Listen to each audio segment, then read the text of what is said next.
Giinspeksyon karong buntag ni Acting Mayor Raymond Alvin Garcia ang pasilidad sa Cebu City Super Family Health Center nga nahimutang sa barangay Apas ning siyudad sa Sugbo.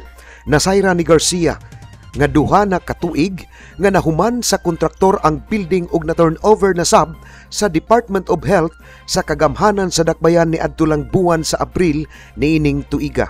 Apan matud ni Garcia, wala pa makasugod og operate ang Super Family Health Center kay wala pa kini occupancy permit gikan sa kagamhanan sa dakbayan sa Sugbo. Iya dayon gimanduan ang Office of the Building Official kun OBO nga paspasan kini. Susama ra nga gimanduan sab ni Garcia ang City Health Department nga sigurohong ablihan na ang center karong buwana. Super Health Center man ni siya, pasalamat ta sa Department of Health nga ilan na daily na turnover namo. If I'm not mistaken, this year pa nila na turnover.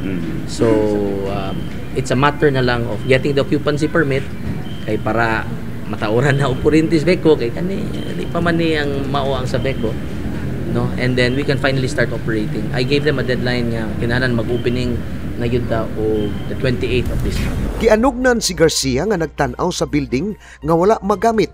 Sukad kini nahuman duha ka tuig na ang nakalabay.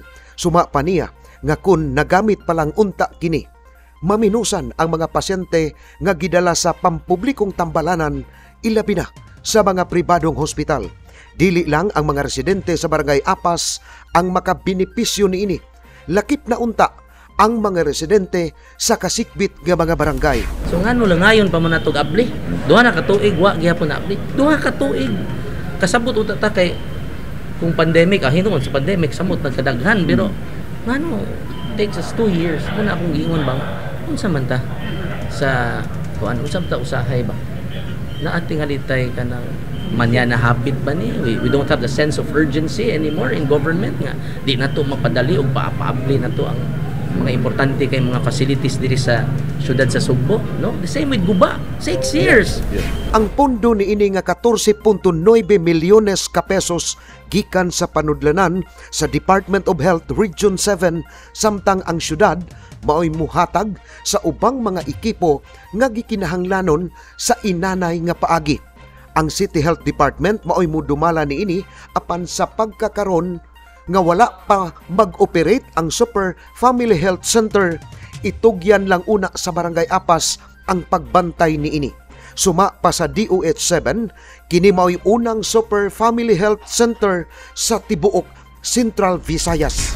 Already accepted and I am challenging the Cebu City LGU to make it operational because this will be the first Super Health Center in Central Visayas. Daghan ka ayong kuan sa Super Health Center.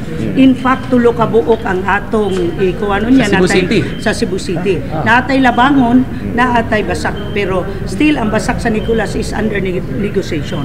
Karon ang sa Labangon is gipaunag yun natong building permit. Ha?